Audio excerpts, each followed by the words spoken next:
Hello everyone and welcome to VESL Spring 2024 Triangle Region Super Smash Bros. Ultimate $25,000 qualifiers. We are in our third week here, and I'm D'Lo, joined here by Kevin with a K. Kevin, man, how we feeling? Feeling good. We got a good few sets ahead of us. Some wonderful games of Smash. You guys have been staying with us throughout the week. Of course, we had Valorant yesterday, Rocket League tomorrow, but if you tuned in today, you know why you're here. Indeed, we're looking to provide that rapid, super fast paced, high octane Smash action. I've actually gotten to cast for a few of these schools before in this region, so I'm looking forward to seeing how we've maybe made some improvements, made some adjustments, taken that game tape from week one and seeing how we can maybe build on top of that, because, you know, your play is not only determined by your abilities just on the field, but your abilities to take what you learn from the field outside of it and get that mental set, go right back in with a fresh new attitude. Truer words have never been spoken. I say we get into our first match with Durham Tech versus Cedar Ridge. Now, we do have a good lineup of matches for you guys today, a doubleheader for Durham Tech and a doubleheader for Riverside as well. We'll go through these one by one. Got sets of 3 games. 4 matches in total tonight, so we're going to tune in for Durham Tech versus Cedar Ridge first. Indeed, we are. And it's going to be interesting to see what these players bring to the table here, being that they have a bit more longevity in terms of Durham Tech and Riverside. Hopefully going to make sure their mentals stay sharp, that they're not letting all the resistance, all the stamina get blown in those first sets, because when you've got to play, it's not just a regular set. It's a set and then another set after that, another set after that. One player could theoretically play 2 sets per big match, and thus with a double header for you, you got to make sure that you're keeping your mental on lock and staying ready in the driver's seat. We got to remember, these are high school students. Now, there is a pretty large Smash scene, both locally, regionally, across the nation and internationally, that people can travel to, and they will compete in sets after sets after sets, depending on how far they make it into bracket. But a lot of these players at these schools are not the ones attending those events. They may or may not, and so they might have an upper hand if they have attended some local events where you can play just repeated sets one after another. But if they haven't, then you're right. It's absolutely about that longevity. It's going to be, how do you keep your mental composed? How do you reset very quickly for the next opponent without knowing who they're going to be necessarily? Indeed, have to make sure mom's there to maybe drive you to a tournament. But luckily, we don't got to drive anywhere right now to get this game. Going to be coming at you in just a second here. Banjo and Kazooie versus the Joker. A battle of the DLC here. It's going to be an interesting one. Yeah, so this is an interesting matchup. It looks like we have the Banjo and Kazooie from Cedar Ridge King versus Storm Pulse on the Joker for Durham Tech. Now, Joker has a notoriously bad matchup against Mega Man, and Banjo and Kazooie is kind of like a budget Mega Man. So I'm wondering if it's going to be kind of similar in that regard, or if it's just going to get run over by the matchup check. I mean, you're doing a great job with these climbs from the neutral B on Banjo, and something that we noticed from Storm Pulse, again, a player that I have seen before, very efficient with these Rebels guards. Haven't gotten quite see it just yet, because this projectile game from King has just been so efficient. Now 68-25. Arsene is out, so you have to be careful, but King's not seeming that too afraid of it. Going to be a Wonder Wing, but it's the shield. First Wonder Wing is out. Second Wonder Wing is out, and Arsene is almost gone at 102%. That's a high percent, and I'm not sure that we're going to be able to see a second one. Trying to get a little bit extra value out of it. The gun's on the edge guard, but getting back to stage without issue is the Wonder Wing.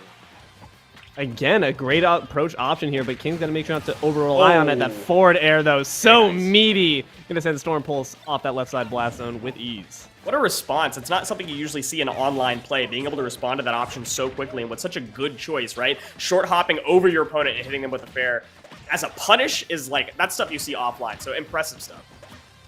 Ooh, trying to get a bit of a setup there off of that platform, but not quite able to. Some good reactions there from Storm Pulse. Just stay on the ground, eat those iframes. Ooh, good counter, but it's not going to work against the Wonder Wing. And there's still one left to play with there. King's got all the tools right now, 49% stacked up. Storm Pulse is in trouble. Yeah, oh, look at this. Already less than half on Arsene. It was a fairly early Arsene, so we are likely to see another one, especially with a good Rebels card. But before the Arsene goes away, we do get the value out of it, closing out that first stock.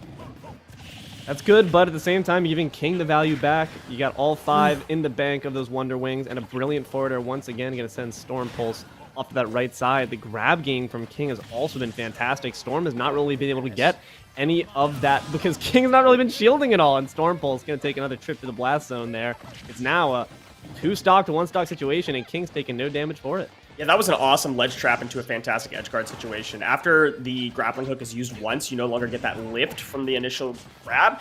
If you never re-grab, then you don't get any lift off of the second grappling hook, and that's the entire reason why the air dodge and the grappling hook didn't allow him to get back to stage here. Now, I say all of that, and all of that analysis has already led to 55% on Storm Pulse and another Arsene out. King is still rocking that second stock strong.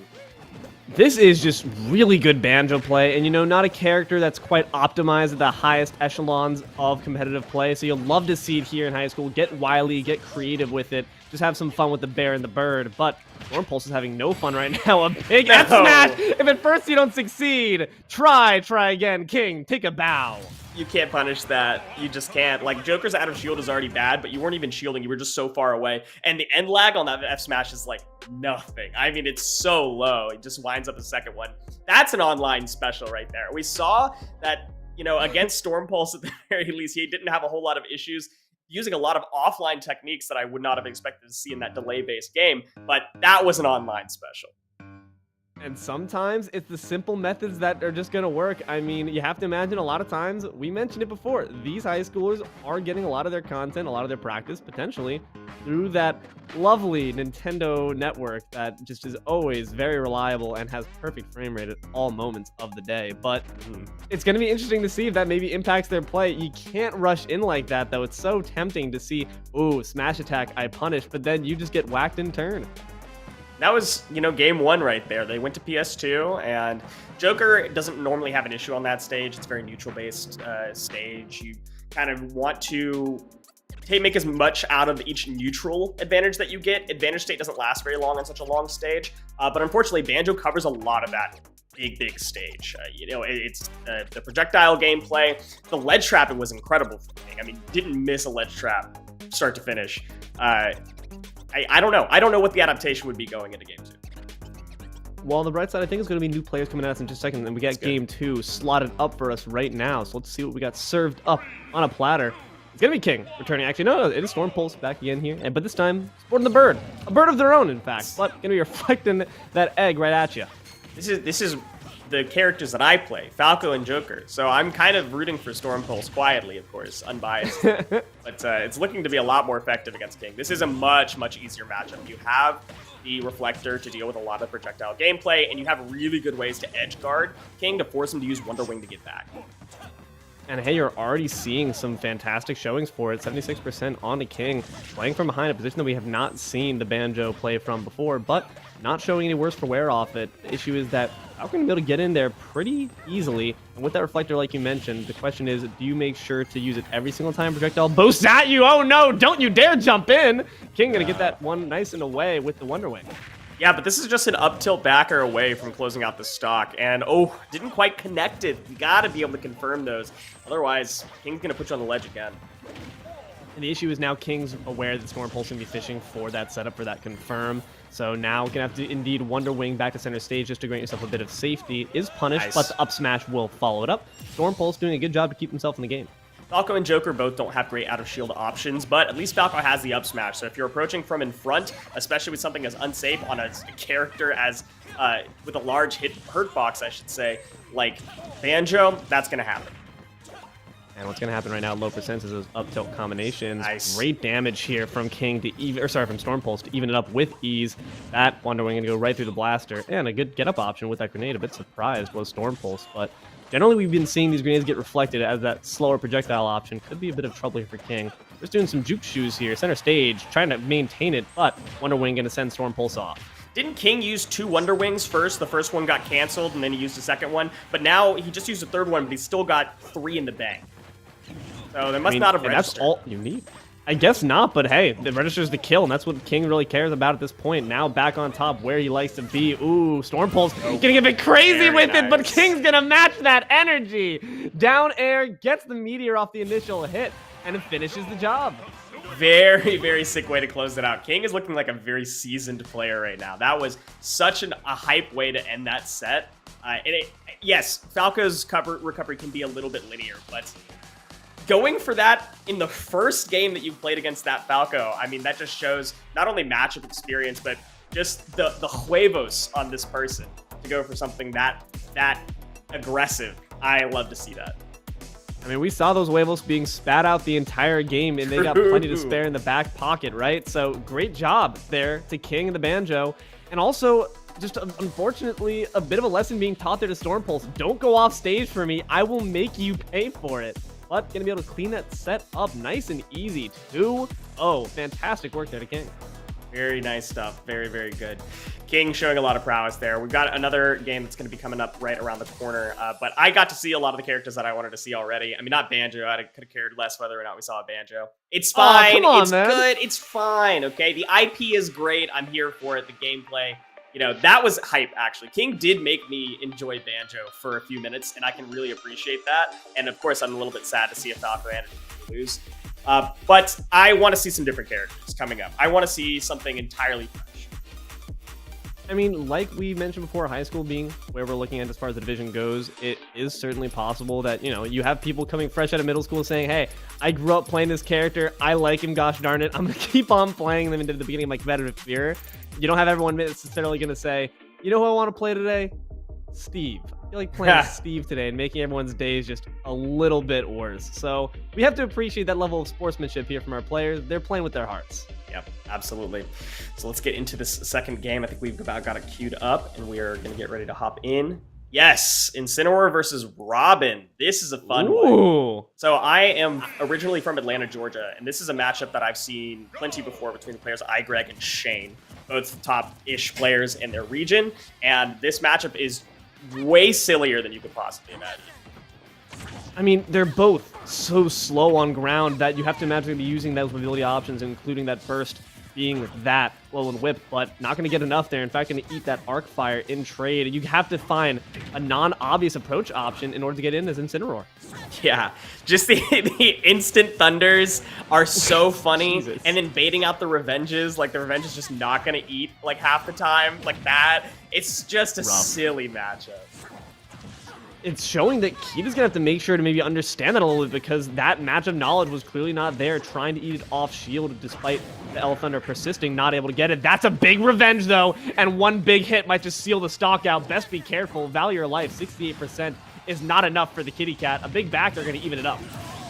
Yeah, Kita was swinging, actually connected a couple, but eventually going to get punished by this Robin. And we'll take that. Hey, I mean, 113 with a projectile game, you can make something with it, but not going to quite happen there. A nice low and whip, going to quickly clothesline the Robin off the side here.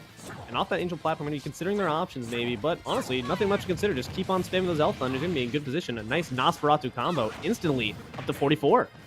It's grabbed by the Alolan Whip here. And another grab right there. Very nice. Using the grab game is not something that a lot of players go for online, but it's incredibly effective against Incineroar. We're seeing twice now. I'm just, or maybe, unfortunately, maybe flubbing it, that Alolan Whip, but it's going to 2 times get up to 8%, but not quite what we want, maybe. We want to maybe use that early hit just for some early combo potential. Do not dare risk your life on the spot dodge. It's not worth it. Ooh. Big risk there, as that 11 sword going to take them up to 141% and nearly the blast zone. But without the 11 swords, back there will not kill. High cross trap to get back to stage and set up a ledge trap of your own. Actually connects with the Alolan Whip. At low percentage, it's just another ledge trap. It goes a little bit too deep and fully gives up stage advantage. And the cross chop is going to get punished. With that 11 sword back in tow, it's an easy kill there. Kita recognizing how beyond percentage they were, trying to make a really risky play there by giving up that stage control. Not going to pay off now as they're eating more and more percent. 66, and Incineroar is fine playing from behind. That is why they're called the heel. But nonetheless, you don't want to be this much behind. 42% only on the Robin. They're safe for quite some time. Yeah, just rolling away because PS2 is the Sage selection. Clearly not a good choice for Incineroar to be playing on PS2 when Robin can just run away and throw projectiles at you. You want something a lot smaller. Actually charges up the down smash and connects it? That's so rare that you actually see that connect in 2024. that move, I mean, the hurt box shift can sometimes be genuinely impactful, and that's one of the examples, but so are those arc fire setups. Ooh, I have to wonder if that might have been a DI issue, but Kita going to be sent off there, despite having that home field advantage on PS2, does not take that game home. Tough one. Tough one for the game 1. I don't know what the game 2 is going to look like. Ideally, again, I don't know what their stage ban situation looks like. I don't want to see them go back to PS2. At least not for Kita's sake. That did not look fun. It didn't look interesting. It didn't look like you had a lot of options other than to get a hard read, especially in an online gameplay. With the delay, it's so hard to be able to get the exact read on like an arc fire. You can see arc fire coming out, and offline, you revenge that like 9 out of 10 times. Same thing with pretty much anything that you get thrown out. Like the purple thunders hit 2 or 3 times. That's so slow. Easy, like multiple revenge stack that you can get right there. But it's so difficult when you don't have that time to react. So having a smaller stage, not playing so much in the neutral, but playing a lot more advantage heavy, that's where Incineroar thrives to begin with. It's also where Robin struggles, is getting back to stage. So I would like to see a smaller stage come out if we're staying on the same characters. And me personally, I would certainly like to see us have on the same character. We're going to find out in just a moment as we get into this game too, but Incineroar going to be unfortunately taken away, but we get another super heavyweight returning, but the stage will not. King DDD takes to battlefield. Okay, this is fine. Still similar situation, slow character with big swings, and you're going to a smaller stage. We like this. Battlefield is pretty good for DDD as well, but I mean, you can just see the Robin running. But we also just saw that issue right there, is that your Gordos can be easily tossed back with just a simple uncharged Thunder, and that's troublesome. You have the inhale, but just get reflected right back. You just got to be careful of when you're using those properly, because it's going to pay you right back a little bit. There on the side of the Robin, just a showboat. I mean, you got reason to. That was a fantastic kill. That was so good. You can see that Kita's ledge trapping consists of holding a smash attack and hoping it hits. I would like to see something a little bit more realistic, especially since while your opponent is off stage, that is kind of the time that Gordo Throw is going to work out. But otherwise, you kind of have to use Gordo Throw from a platform if you don't want it to get bat away by a Thunder. I mean, realistic, you're a giant penguin wearing a robe and shooting out some spiky balls, so maybe realism isn't quite the way that Kita wants to play, but it might be what you need to do, because right now it's just not been a good look. Another large chunk of damage eaten there by Kita. The 11 swords starting to stack up, 57%. That up B, an interesting approach option, but I'm not sure about it in neutral. Yeah, Kita's trying to get up close, but the Thunder bats away any walk-ups, the Thunder bats away the Gordo approach. It does pretty much everything that you need, so you basically kind of have to hop over it. Oh, wow, the ground into the final hit there. Yeah, you have to approach differently. I mean, that works, I guess. If at first you don't succeed, try again, but you can't try that again. It's just too obvious. There's too much stage between you. Thoron is charged up. That next arc fire will be doing big amounts of damage, and here it comes. Only gonna hit the Gordo. 11 sword is fat, and it hits hard, even on the heavyweight that is DDD. 123%. As far as I'm concerned, this is even. DDD hits hard with rage. Fair point, but those Gordos ain't hitting evenly. You got to make sure you're sending them out. It's for a good cause. Now, got the book in hand? No, not quite. That could have actually been a good killing tool, but right now, still having enough Thunder to maybe spit out some more. There's the first grab we've seen all game, recognizing that Kita has not been able to get in at all to really make that happen, which the grapples could be used for a low percent to get in some aerials, but approaching with a nice forward air, not going to be good enough. Yeah, the Thunderbook was gone for a moment, and Kita found a grab off of it, but that was kind of the only opening that you had reliably, and now you've got to start it all over. I like that. Obviously, Robin can't stand on the platform. Gordo Throw is not going to be able to be bat away so easily, but the Elwyn gets back to stage. Kita's being ledge trapped here, and maybe just going to land. Successfully, but again, the Gordo's going to smack you right back in the face. Up B for up B. They did not want any part of that for the Robin. Now going to be in a bit of trouble as DV 172. It is scary territory. They're going to grant them stage control, but what will they do with it? Trying to chase back. The forward air will not land. Oh my goodness. An up air will kill the Robin, though. If you can get them in the air again. I don't know if it's possible. Oh, that is crazy. The super armor's actually going to go through it. Now you're at 130. This is dangerous pickings. There's only 2 stock situations, so they're still going to live no matter what. But my God, is it impactful. Another Gordo. You live by it, you die by it. Kita going to find that one out the hard way. Yeah, Kita's really trying to time like these inhale Gordo throws to avoid the Thunders, but it's just not working out. And wow, Arcfire into Nosferatu is clean. That is not clean enough, though, as that up smash going to sweep him off that platform. Can't hang above a DDD for too long. Now might be where that grab game could be so important, but for you to do that, indeed, you're seeing it, you got to get in. Yeah, look at these full hops. It's the only way you can get in around these thunders. Just a full hop fastball, which you can do because your DDD, like your full hop is, and your fastball is very quick. And if you can like fastball nair up tilt on top of Robin, it's really big. But instead goes for the jab, and that's able to be rolled out of. Gordo in the air going to be a good option there, and not allowing him. Ooh, opts for a down smash instead of that grab. Maybe just opting for the stage control, but can't control the stage if you're up in the sky. Kita going to be sent up there by the 11 sword. A nice set there for the Robin. Yep, Cedar Ridge goes up another one here. That was tough. That was a tough one. I really would have liked to have seen more up tilts coming out from the DDD, from Kita landing on the shield with like nair up tilt. That's not like a really, really common thing, especially against characters that don't have a good out of shield. A famous set in Ling versus Mudace back in Patchwork 2023 saw that being used a lot because TP didn't have the best out of shield options to deal with it, and up tilt comes out like very fast. I'm gonna say it's frame 8 or 9.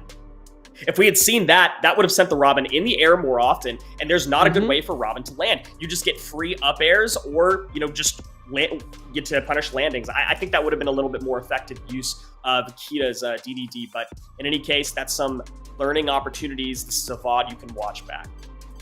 Absolutely. Got to make sure you're doing your homework. I mean, they're in high school. They're used to it after all. And in this case, it might just be to look at that game tape and understand your matchups there, because those Gordos, more often than not, were unfortunately sailing right back into your skull. And a lot of that percentage, if you look back at it, was probably built up just by your own projectile, which never feels good when it's really be your own. It'll be your own homie sometimes. And in that case, King D going to find that one out with the quickness. But going to be looking forward to seeing, in that case, what we have for the future. I believe that is actually going to secure it out for Cedar Ridge in that case. Yep, Cedar Ridge winning those sets. Great players. I mean, they look practiced. They look like they might have even a coach on deck, or maybe they just have played tons of friendlies against each other and constantly get better. But they have a lot of experience, and it definitely showed.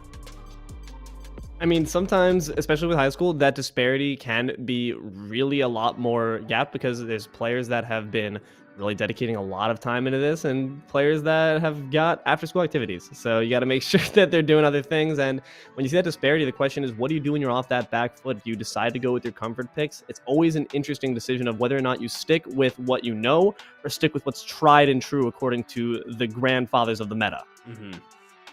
Absolutely. Absolutely. So congratulations to Cedar Ridge for taking that over Durham Tech. The next match that we have up is Durham Tech versus Person.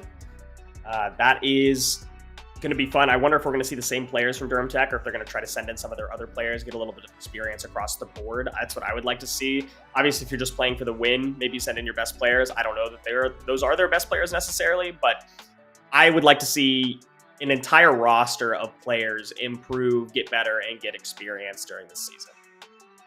Absolutely. I mean, that's what we want to look for, especially at this young age. We want to see young developing minds here in the Smash scene. That's what we're hopefully going to find out here. But I said it before on the first cast I had for this region. I'm going to say it again. Person does not sound like a school name. It sounds like a school that Alien made. I mean, normally that you have an actual like historical figure you name your school after. So I guess they maybe just were really indecisive on what it would be. And they were just like, Person, you know what? Person. It's person, giving community human beings, like Greendale human beings vibes. Yeah. Yeah. It is. I don't know what their mascot is, to be fair. It's just got to be like some guy just like standing there, someone T-posing maybe. That could be kind of funny, actually. That would be great. I might be team Person right now. I'm not going to lie to you. Durham Tech taking the L in the first set. I'm sorry, my friends. I hope y'all have a good Cinderella story, but at the same time, I got to throw it to the Alien school. Yeah. Let's get into match 2. Durham Tech versus Person. And Storm Pulse is back with Sim Joker. I'm here for it. Makes sense. The next matchup, though, going to be a bit different because, of course, that side magnet might be able to eat around some of those Agons. But the issue with that is, of course, being that dot damage is the pivotal part of it. You don't really gain that much health back from it.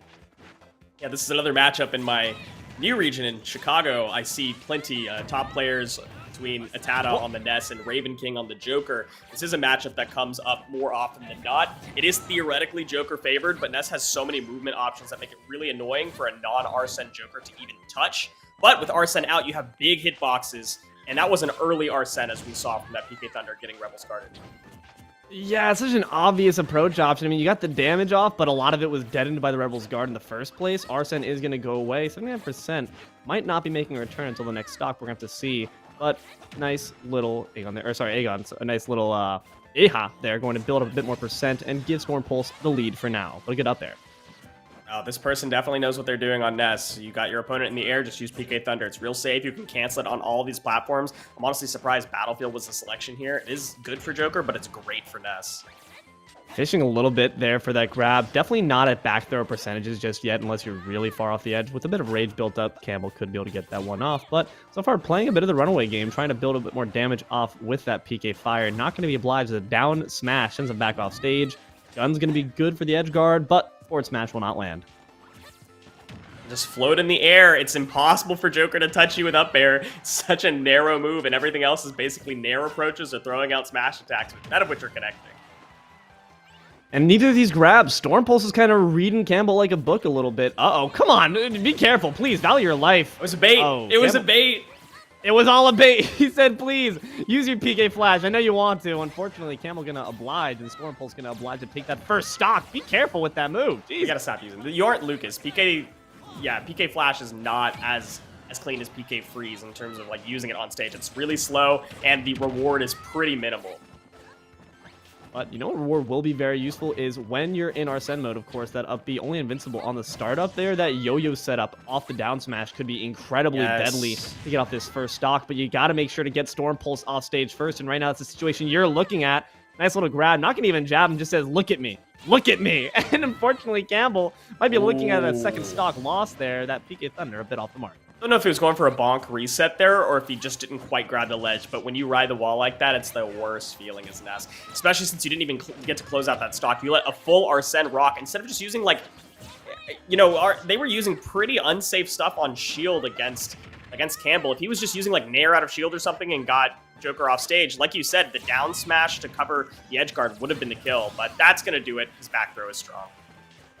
Back throw indeed strong. Back throw is good. The Ness mantra that we are seeing being put into place here. But I don't know if mantra's going to be good enough for you, my friend, with a stock differential on 56%, 66. Now built up here for Storm Pulse. That's going to be decent damage, and Campbell's really got to find a way around this other than just a few PK fires. Yeah, rolling out because you don't have a good out of shield option, but Storm Pulse keeps finding these openings. Campbell is really struggling to connect anything here. Oh, good roll there, but better spot dodge. And a nice down guns there. I mean, that up B just been a bit off the mark. Storm Pulse extends a hand out, ducks to try. Take my hand! Unfortunately, Ness, just a few meters off, like a sad action movie, will be the one to go. And that's a nice pickup there for Storm Pulse. After that set where we saw them go down 2-0 to King, they're not showing for it. They're doing a great job. No, that was a good reset right there. I love that. Storm Pulse showing a lot of prowess on the Joker, knowing that Arsene is kind of the win condition and otherwise just going for some guaranteed damage, like throws into... I say that, he was throwing out smash attacks like crazy. I'm going to kind of look over that. A lot of grabs into forward airs, grabs into back air options there, and otherwise like going for more hard reads or playing neutral until Arsene was out, and then aggressing.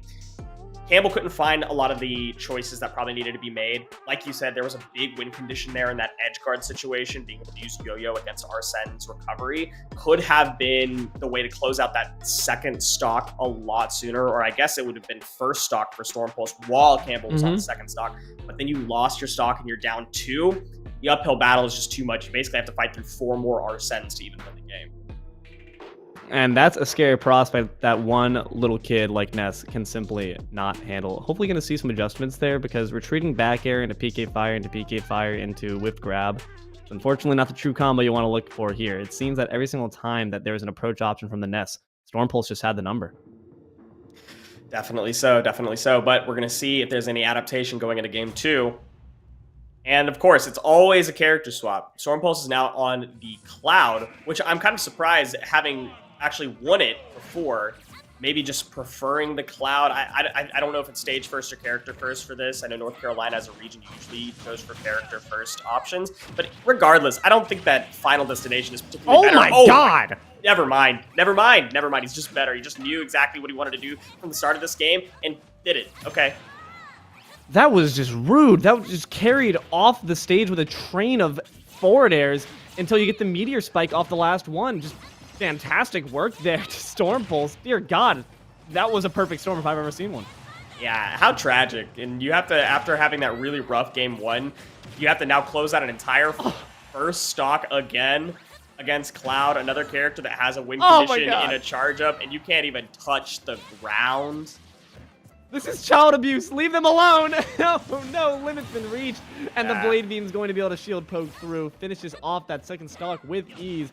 Will Storm Pulse drop even one stock? The storm of slashes here is going to send Campbell off stage. Lucky going to be able to recover with just a jump. Be careful, please. Climb Hazard going to recover high to ensure safety. Storm Pulse wants to get that 3-0.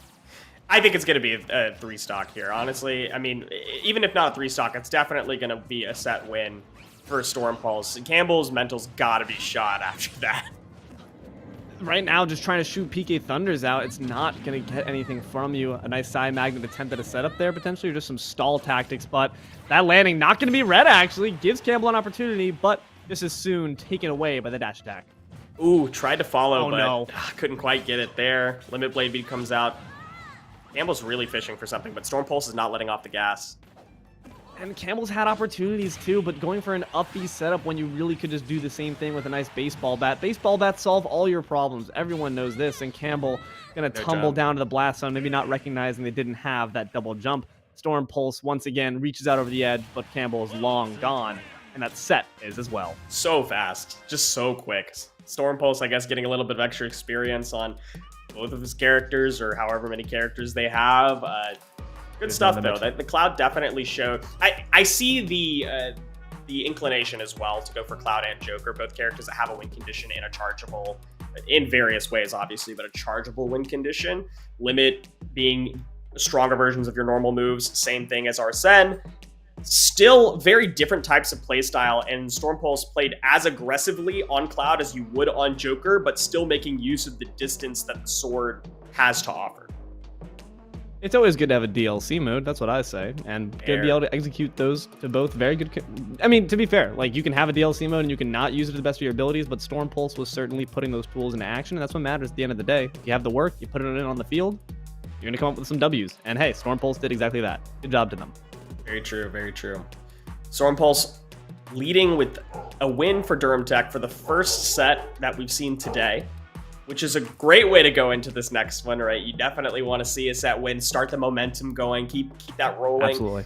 I think that's a big part of it too, is having such heavy momentum off of that first set, by the way. I mean, it was a lot of just disgusting stuff coming out from Storm Pulse. Getting clips on top of the win is always a good feeling. I think that it's going to just be continued momentum for the team. Yeah, I mean, it's important, especially coming off of that set loss, to have something to feel good about fighting for, and hopefully going to be able to see that with their fellow brothers in arms as we get into the next set here for Durham Tech first person. Incineroar makes a return, and it's going to be against a Falco. I'm sure you're happy. I am. I like Incineroar too, but I'm definitely happy to see some Falco. This matchup is, of course, incredibly Falco favored. It does only take a couple of hits for Falco to die against Incineroar, maybe some revenge coming out, but ultimately, very comboable character, incredibly easy to edgeguard as well. Kita going to try out with some early moves there off stage, but just a bit off the mark in predicting that recovery. Forsize is another player that I've actually commentated for before, and just going up against Kita, I might imagine that their patient play will really service them well, because Kita, as we've seen before, charging up those wily down smashes for an eternity, might not work against this Falco. That will, though. Yes, nice Alolan Whip to get them off stage. Oh, tried to grab the Alolan Whip on that Firebird, but couldn't quite catch it, and now Falco's going to be fishing right here. Kita gets hit. Kita gets hit. Not again, though. Finds the stage. That was a scary situation there, but 126 is looking scary for Forsize as well. One revenge could really spell a big issue for you, but it might just be off the laser, in which case it's not going to be the biggest stack. Nice forward to meet that Falco illusion. You can't dedicate both your jumps to that spike, though. If you do, you're going to be in a world of hurt once you miss it. Ah, very nice revenge on the up tilt, knowing that you're going to fish for either an up tilt.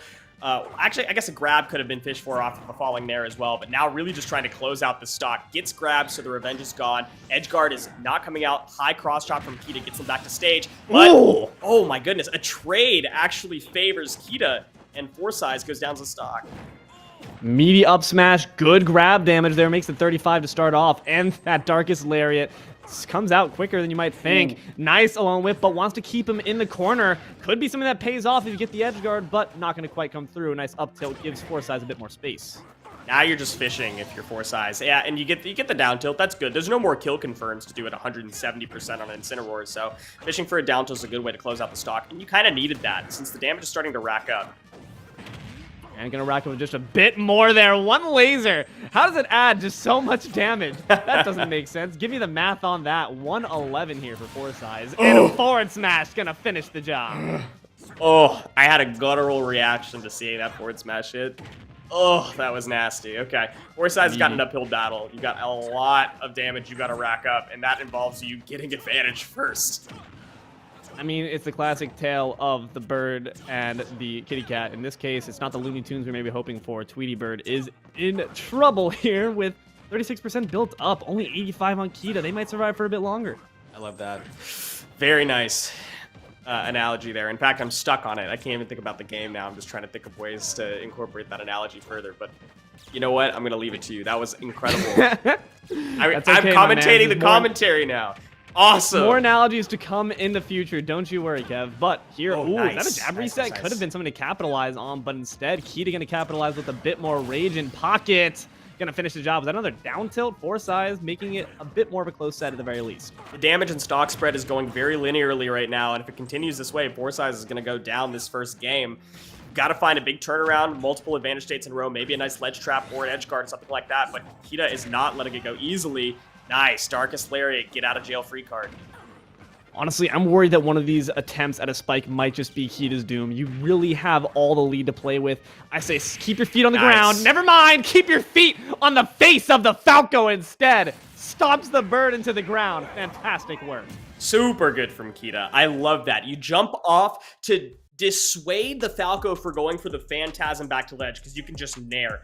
But not enough time with online to be able to react to that. So actually, Kita is just a genius knowing that Forsyth is going to go low and preparing for that because you don't have time to react with a nair off that Phantasm. It comes out too quick. So he was going in with the idea that he's going to be able to get the down air, and they did get that down air to explosively close out that game. We're seeing such a big turnaround from both of the players we originally saw in the first match against Cedar Ridge, coming back and showing a lot more prowess against Person. Indeed, Person might need to get a bit more of a personality here and show it on the field because so far it's been a bit of an unfortunate showing. They have signs of life here. I think this matchup is absolutely attainable here. Like you mentioned, Incineroar doesn't do the quite bestest against the Falco, but it's about finding those confirms a bit earlier. You can't let this man get to 130%. No, absolutely not. That's really a big struggle too, is that you have a lot of ways to kill confirm like a heavy and seemingly fast volley character like Incineroar at around the... You can get an off-stage advantage around the 70% mark with up tilt back air. It's not going to quite kill, but 90%, 100%. You have a couple of ways to kill confirm, especially if you are starting on a platform. You can do like up throw into up air and kill off the top. You can go for up tilt back air. You can go for a few different options. But ultimately, the big goal, if you're not sure you're going to be able to get these kill confirms, is get Incineroar off stage and edge guard. You see that Kita likes to go for these high cross chops. Bait them out, fall off the stage, and then jump back, wait for the cross chop, and get a big punish. Or if they're not going to use a cross chop and you condition them to go low or go medium, drop below them, below their Alolan Whip, and rise with the Nair to force them further back. If they've used their jump, their SOL. Hopefully we take some notes from that as we get into game 2 here. Going to be interesting to see if we stick with those same characters.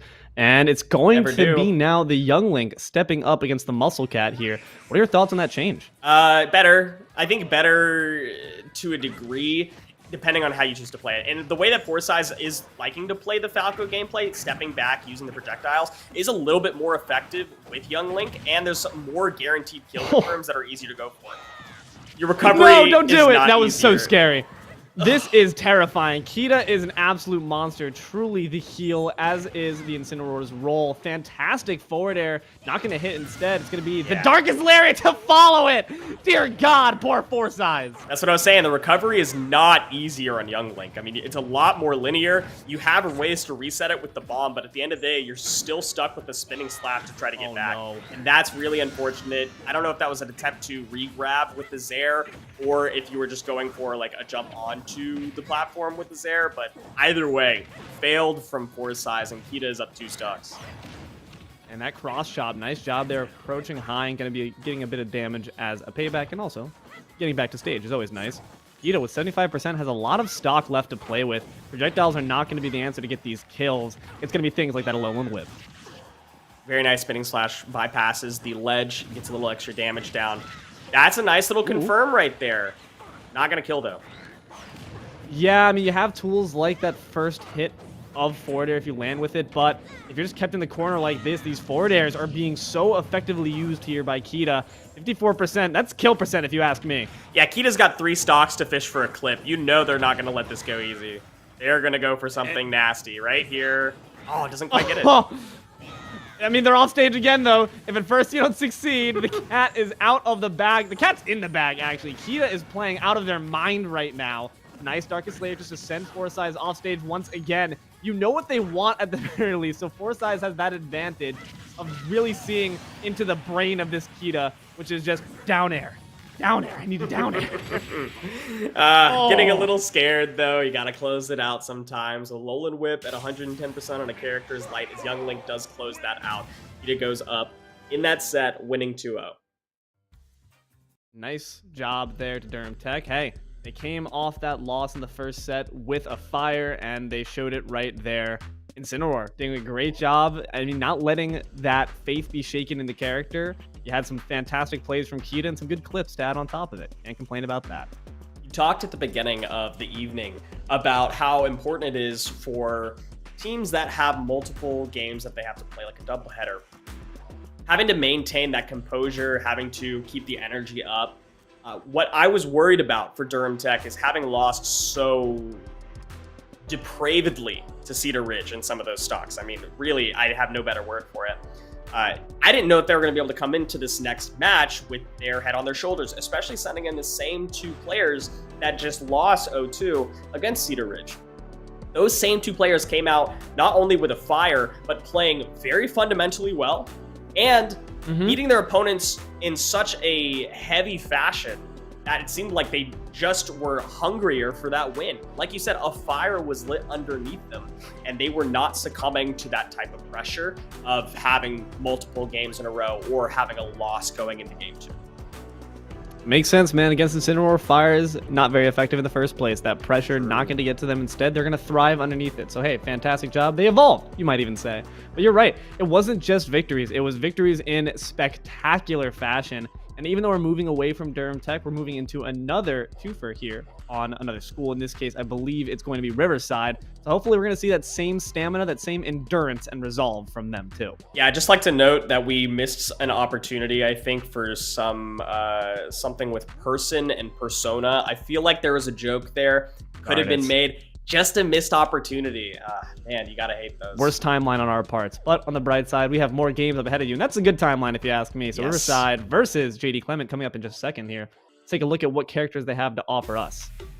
Let's get into it. A little bit more Cloud and a lot of new Byleth coming in. Riverside, Ben on the Byleth, and Kaiser on that Cloud for JD Clement. I mean, you got some good options here on that Byleth. You got to make sure that you're trying to space out with those aerials, but both of them do have some pretty separated and disjointed aerials in the first place, so it's really going to come down to, I think, a lot of that aerial approach. We're seeing it right there. Kaiser trying to move in with that back air, but a grab to meet it. If I was Ben here, or excuse me, if I was Kaiser here, I definitely said, no, I don't want PS2. Let's go to small battlefield. I think that favors the Cloud a little bit more, going to a slightly smaller stage, not having to deal with Ben's projectile gameplay like this. Yes, you have your own, but it's not nearly as good. However, getting to charge up your limit and then engage in a shorter range, also still very powerful for Kaiser, and Kaiser is going up a lot in damage here. Yeah, and a little bit that's just owed to these bow shots. It's a very clear, obvious move. Cloud has the mobility to really dodge around that. Oh, you have the ability to dodge around that too. Forward smash, gonna have a huge punish on that down B. What you think in charging that one up? Ooh, I don't know about that, but what a great choice right there on the recovery to use that limit climb hazard to go to the other side of the stage, knowing that the slow walk speed of Violet is not going to be able to catch up. Kaiser gets out of jail. That would have been death. Ooh, a beautiful parry to meet with another F smash. I think Kaiser's showing great awareness of that they're playing the long game here. Yeah, I can approach with a limit blade beam instead off that edge guard approach, but instead decides for that climb hazard to show I want play more with my stock. I know I can stack on more damage in this neutral, and we're showing it to spectacular fashion. Cross slash won't meet the mark there with the limit, but the regular one can do just fine. I'm surprised Ben isn't approaching or recovering more with a... Oh my god! All right. That shouldn't have hit, but we'll give that one to Ben. We needed an uptick right there, being a full stock and 100% down, but I'm surprised we're not seeing a little bit more recovery with the red bar, or approaching with the red bar. It's such an effective tool to outrange Cloud just a little bit, and there it was right there. And it just gets Cloud further back, but Kaiser's too good with the ledge traps. Up smash to kill. Fantastic work there, and only 33% built up. That down smash is going to be a shield breaker if you let it hit too many times, but at the very least, getting yourself a bit more space there with that cross slash, and the damage is countering it up. Kaiser has got a lot of momentum and mileage off these cross slashes and smash attacks. You just have to imagine that a bit better shield play from Ben could really spare them a lot of pain. Only shielding the first part of forward smash, thinking maybe it was F-tilt. Kaiser just going to let that one rock. Not a lot of risk when you're so far up with your stocks. Just send a forward smash. End that game. Let's move on to game 2. Yeah, I mean, that's classic, right? That's just classic. You think that the Link's forward smash hits once, you eat it with the shield, and then you're like, I'm ready, and then you're not. You're ready to eat that sword to the face. Unfortunately, going to be delivered nice Uber Eats of that Buster Blade right to the face, but we have something to learn from here. I think that there's still a lot to work with here on the Byleth. I don't necessarily say we abandon ship on that character, but Kevin, what do we think we need to change up here in the coming game? A red bar approaches. I think just bar none. Don't just use it for recovery. Yes, it's a great option. It did allow Ben to get back to ledge, not worrying about the edge guard, not worrying about getting 2-frame. You got back to the ledge from that alone. You forced your opponent back. You got ledge trapped at the end of the day, but still, it was an effective tool. You could have even like dropped down, rising a red bar to force them back again, or even hit them. But in any case, there's plenty of options and opportunities to use that move, as it does outrange pretty much everything that Cloud has to offer, and it's very, very difficult to punish depending on how you space it out. So I think a red bar approaches is a great way to force advantage, and that was really the issue, is that Ben just didn't have advantage for a lot of that game, so we didn't get to see a lot of ledge trapping, a lot of tech chasing. We didn't get to see any down tilt combos because there was no situation in which you were on top of your opponent's shield. I think Ben has a lot of opportunity that just require forcing your opponent to shield or forcing them to land while you have steady feet. Indeed. So make sure to keep your boots firmly planted on the ground. We have to see if that advice is implemented here into game 2, coming at you in just a second. Let's see. Characters remain the same. No, we're getting some monkey business here as we switch to the Diddy Kong. All right. This is obviously a better matchup than Byleth is. Not by a ton. I think it's a reasonable amount better, but it's an entirely different playstyle. So Ben adapting to this, I would hope that there's some Diddy Kong experience to back it up. But sometimes you can also just throw your face at your opponent.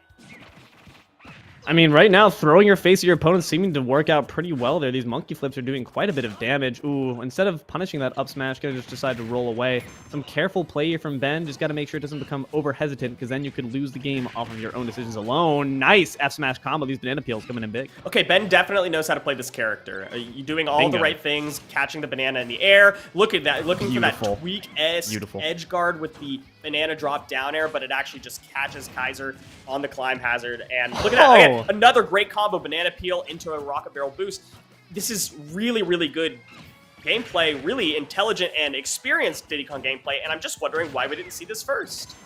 Do we got optimization here from this man? That's fantastic work by Ben. Gonna eat that cross slash, but still live. I think this wasn't even my final form moment, as we see those rocket barrels get back to save nice and get back to stage nice and safely. Up smash gonna send Kaiser upward with rage. 1 or 2 more of those might just be your stock. He's just looking at you menacingly. This Diddy Kong's crazy. Oh, and it's dead. Just throw the rocket barrel boost like straight up for no reason whatsoever. Nothing doing there, but banana peel to the face in the forward smash. That's going to continue to combo. Try to get the F tilt. That's very unsafe, especially right in the face of your opponent. That's only really good for a 2-frame. That's probably not how you should be ledge trapping. Ben's playing like an entirely new, different person right now. Fantastic evasion, fantastic just mobility and nuisance. That's what Diddy Kong is. They flip around in your face. They're an acrobat. They cannot be predicted as far as the next movement. Down smash is a good way to try to, at the very least. That shield's looking low. Better be careful there, Ben. Kaiser actually grabs a banana peel, but just throwing it at a shield, that's pretty much how it goes whenever you grab Diddy Kong's banana peel. Not everybody's optimized with the items, not everybody's ready to use it. And sometimes you just rather use your grounded moves, and having banana peel in hand does not allow that. Such good damage, though, with the banana peel throw into rocket barrel boost combo.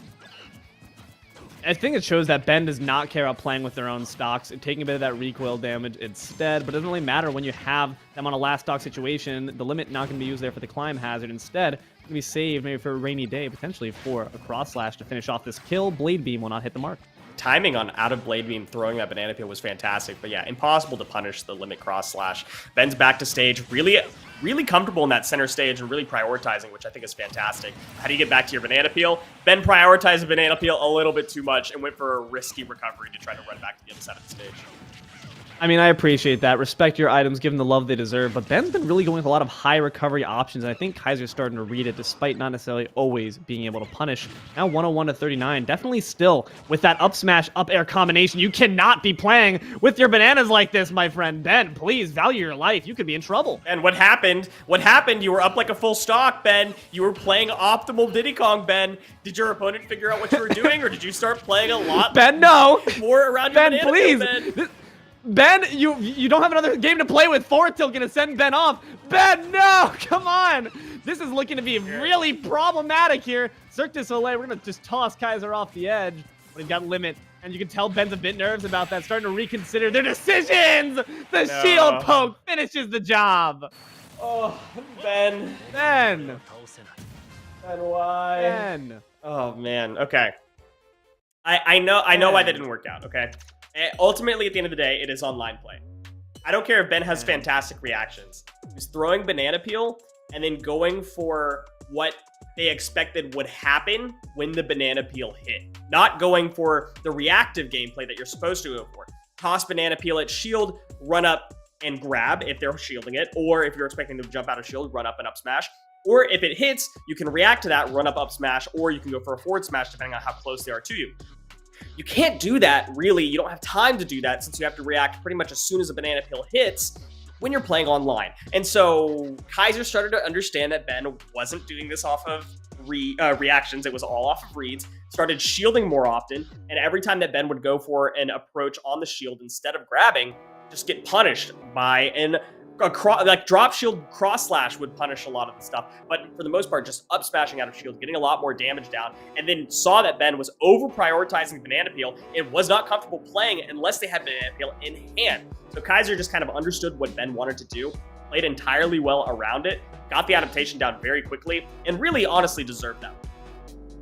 Yeah, no, it was fantastic work there. Adjustments to Kaiser, did not throw in the towel despite seeming to be a bit down and out in the beginning of that game, and that's the resolve you need to be showing here. Certainly in these formats where there's going to be potentially more gameplay, it might be rotating back to you in a future set. So hey, fantastic job to Kaiser. Can't be holding onto the banana like a security blanket, because you got to make sure your own gameplay besides from that is also razor sharp. So great showing there from Ben, but don't worry, we got more plays coming up from you here in the second from Riverside versus Clement. Let's see what the next players bring to the table. It's Isabel, baby. Or Joker back on the field, and honestly, I'm starting to regret saying that I wanted to see it. I think I've seen enough, but I'm hoping that we get some different gameplay. Joker's a very versatile character, and against Isabel, you kind of have to play very, very versatile. I mean, to be fair, it's the, goth, emo kind of character, so it makes sense to be, for high schoolers, to be maybe relating a bit much to this, so I respect it. They're just trying to play the character that really represents you. So fantastic work here. Players for playing with the character that matches their persona on the inside. But Isabel, on the other hand, the cutesy little dog, gonna be a bit of an annoyance here with these fishing rod slingshot setups here. So far, racking up a decent amount of damage, 6-7, but here comes the Arsene. I'm gonna do my best to pronounce these players' names. Joskin and Kiondal, maybe. I think is what we're looking at right here, so that's what I'm gonna go with. Aegon gets a lot of value. That's basically like 20% if you get all of the hits and all of the ticks afterwards.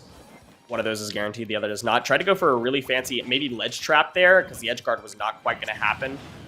And you can't back up and go for the fishing rod, not until Arsene is gone. Cross up. We're going coast to coast. Yeah. I mean, good recovery there from Kiondal, but Arsene's now gone. The question is, did they already do too much work for Isabel to get this stock off first? 98 to 88. Going to be a good position to go fishing, but fortunately the fish quite aren't biting. Instead, they're going to bite you back. Joskin trying to come back here big. Just need one quick setup or one decent edge guard, but Isabel's going camping. Hyundai's got one game plan, and it's very linear. It's fishing rod. That's it. Actually doesn't get the punish and just gets up smashed. Joskin, come on. That's gotta hurt. But so does a dagger to the face. Bit violent here for the Animal Crossing games. We're going to allow it there. Rebel's guard going to be put up maybe a bit too early, but no punish to follow it up. These broomstick combos are not quite hitting the way you need them to. You should be really getting a decent amount more mileage off of that setup, but unfortunately the up air to follow up was just not going to land. Yeah, the fishing rod to step approaches. Guess what? Joker's got a gun. Not really using it that much, but does have a gun. Starting to see it out right there. Again, violent for the Animal Crossing games, but Hyundai does not care. Throws out another fishing rod. They brought some bait to the gun party. Indeed, but unfortunately not going to be baited in by that F smash, so Joskin having to work a bit more hard with this Arsene to ensure that percentage mileage is closed back up. Isabel trying to retain that distance, just really be a gosh darn nuisance here with these slingshots, because already Arsene's nearly disappeared here. A nice pot to the face just going to only guarantee it. Boo! Counter going to do quite a bit of damage. Yeah, this is a tough matchup for Isabel in a lot of different ways. If you optimize with gun options, and if you avoid getting hit by projectiles, you can Rebel's Guard. A lot of those like aerials, like back air and forward air, can be kind of stuffed out, seen, and Rebel's Guarded, so you just get some free Arsene damage. But Hyundai is making it really annoying, not going for fishing rod only anymore, and is finding a lot of openings because of it. Yandal has found the rest of the controller and the buttons in tow and is going to be making life absolute hell for Joskin as a consequence, but trying to camp in the corner, those fishing rods not going to quite be on the mark. Instead of the slingshots, going to smack in, but at this point, percentage has been closed down 105 to 91. Either of these players is liable to die with a good setup here. The question is, what will that come off of? Certainly not that fishing rod, Kyondal. You got to stop. Yeah, you got to start looking for something else. Balloon Trip does eat some damage. You have to really get a nice angle if you want to be able to edge guard that. Oh, well, you know, Arsene might have something to say at the very least. Sends this poor puppy dog off with a blast of dark energy. Dear gosh, look out, please. This is a dangerous situation. Gonna go down in deep. Recognizing that Kyondal is super complacent to just play the long game, and Joskin's getting a bit impatient. Best be careful, my friend. You can't let that one win that JD Clement has on you allow you to go into full tilt mode. You still need to play carefully. Another Aegon sends the bell skyward. Okay, that's a creative option. I like that. Fall down and go for the up air. When I said you have to find a creative angle to punish Balloon Trip, that's what I meant, but Kyondal also found a creative angle. Turnips to the face. Does even up the stocks. Indeed. I mean, fantastic work to Kyondal, deciding that, hey, I've decided I'm done hanging on the stage. I'm done camping. I'm gonna go where I want to. Showing some good versatile play that maybe it's just Kyondal's decision to play the game this way. It's not even their best method. They've shown that they're perfectly capable of setting up some good edge guards, but now 47%, you might need to show those fancy feet once again because Joskin's building up this damage. Yeah, just stepping back and going for gun, waiting for a dash attack in because Kyondal does not have a lot of ways to burst approach. I don't think you need to burst approach. You can just approach it with forward air and back air, but we're about to see a pretty early Arsene as it'll come out at 40%. And there it is. Yeah, unfortunately falling a bit too easily into that Rebel's guard. It could have been a nice grab, but instead going to be them being the victim of a fantastic counter. Slingshot. Never seen it be so powerful before. Very nice. A nice little Tetrakarn or Makarakarn. I don't remember which one reflects projectiles and which one just does a regular hit. But honestly, I'm not sure what hit actually hit. I think it was the slingshot, so it would have been a projectile reflect. But either way, it sends it back at a lot more powerful of a speed. And that was a pretty high percentage for Isabel to be at. Good loss right there. I think it was a valiant effort. But unfortunately, Kyondal does fall. Indeed, and I think we gotten a read here on the player and their strategy as far as what Kyondal and Isabel are trying to do here. Is that what needs to change here? Is it the character that needs to change? What? Because I feel like we saw sparks of life, embers of resistance there from Kyondal that showed they could play this game differently if they so chose to, but they're just deciding to keep it at a distance. I think that as Kyondal started to adapt and not just toss fishing rod constantly, Joskin also started to adapt, not just waiting or not just approaching recklessly or fishing for grabs, but rather stepping back, going for some nice ahas, and more importantly, guns started to come out. So you started to force your opponent to approach aggressively. But unfortunately, approaching with dash attack, I don't think is just the right choice. You're going to get interrupted by gun. Even if you do wind up getting the hit, you're not going to be able to capitalize on it because gun's going to hit you back if you're within that range that your pot is going to hit off of the dash attack. So you have to be approaching with like forward air, back air, like short hop, fast fall, back airs. I think that's the best way that you should be approaching. So if we do stick on Isabel, I think that's the way to do it. But if luck serves correct and all these past games are any indication, we're going to see another character swap. But it probably won't be Joker, if anything seems to be the case. And we're going to find out in just a second if the pattern will continue here as we get into our next game. Indeed, it will be the same. Look at that. A Joker. Okay. Aren't you surprised? Okay. We're staying on the characters. Hyundai has said, I can win this. I can adapt.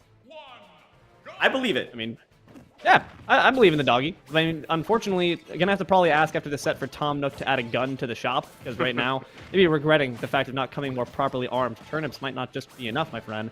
But eating these Ahas to the face is going to stack up a considerable amount of damage if you let more than one hit you.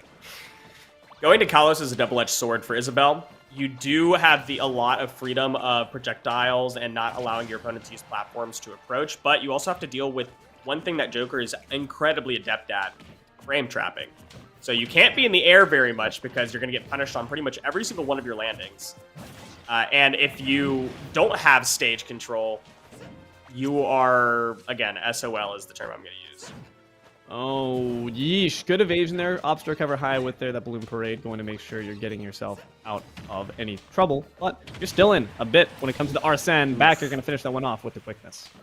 Arsene is just scary, just annoying enough. Trying to run away, and you can see Hyundai desperate to get in, get to some opening, fishing for grabs, fishing for rod, and finding none of it. Joskin loses Arsene, but gains damage.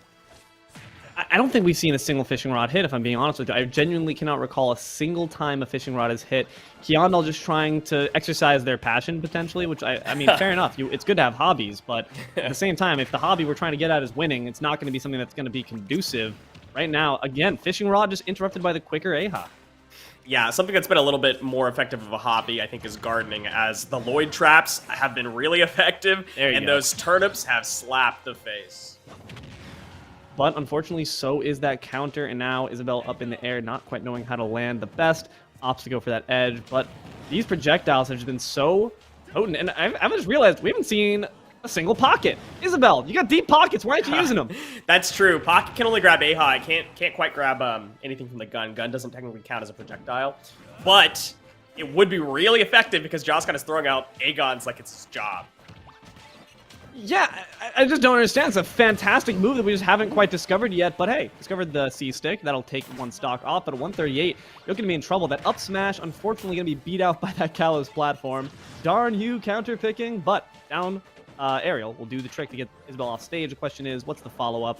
Seems like Hyundai will get back safely. I want to step back for a second. You don't use tilt stick, Elo? You use smash stick? I do use tilt stick myself, but I don't want, high schoolers, they might be going with a different, yeah, I don't want to assume here. We want to make sure that we're keeping it all inclusive here when it comes to the sticks. All are valid, all are reasonable.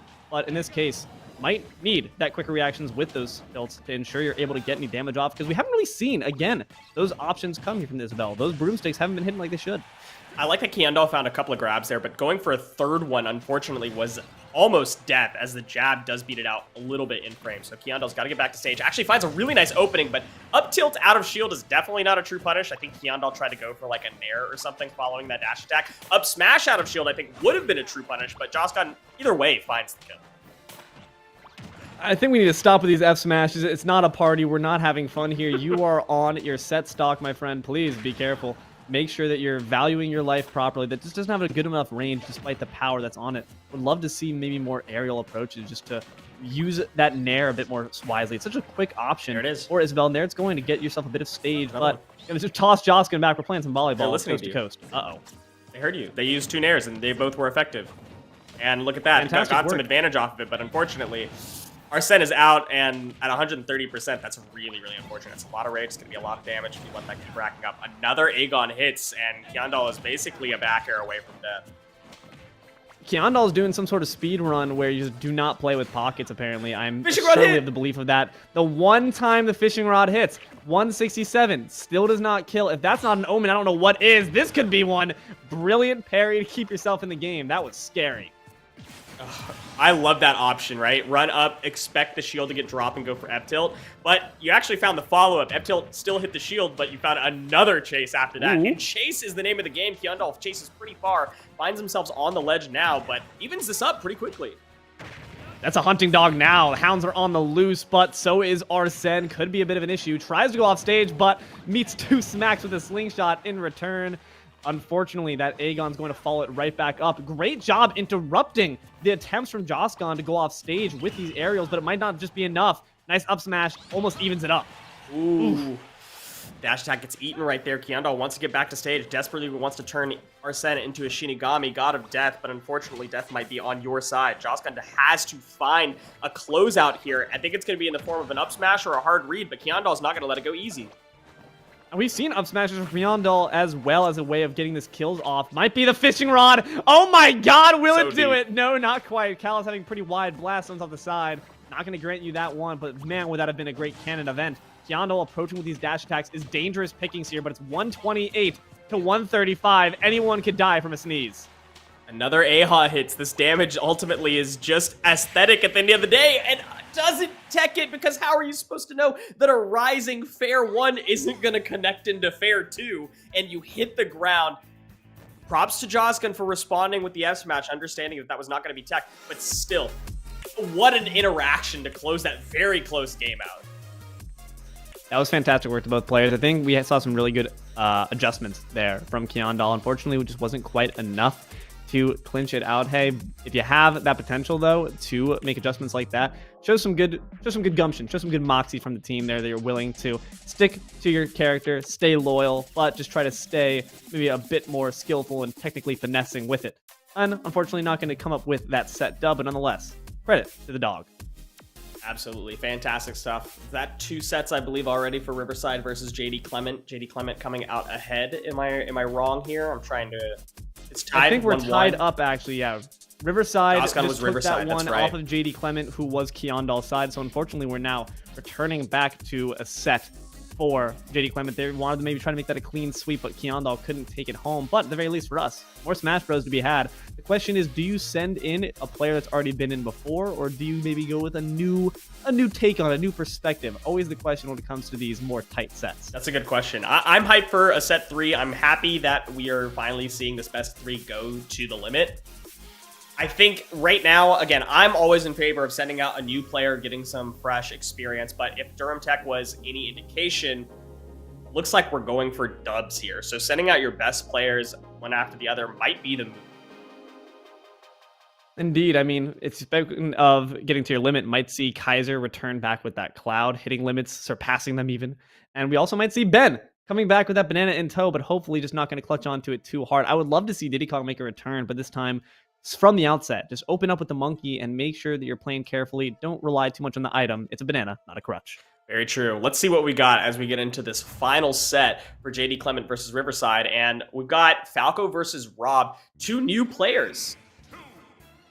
Heyo, Sumo. Splat Bros taken to the ring here, and Sumo trying to get that gyro off, but will instantly be met with a laser in kind. Projectile game between these two is going to be very interesting, since Falco does have a great tool to interrupt any charging of that gyro that Rob is so annoyingly known for, but the Robo Blender stacking up some decent damage. This is a notoriously bad matchup for Rob. I mean, across every region, there's usually a Falco and a Rob player, and even the top Falcos and the top Robs say that this is like a -2 for Rob. Again, that's all about, you know, assuming that you're at the same experience level. But the crux of it is you can never have gyro on the ground, because if it gets reflected while it's on the ground, guess what? It's just Falco's zoning tool now. That's never what you want to see.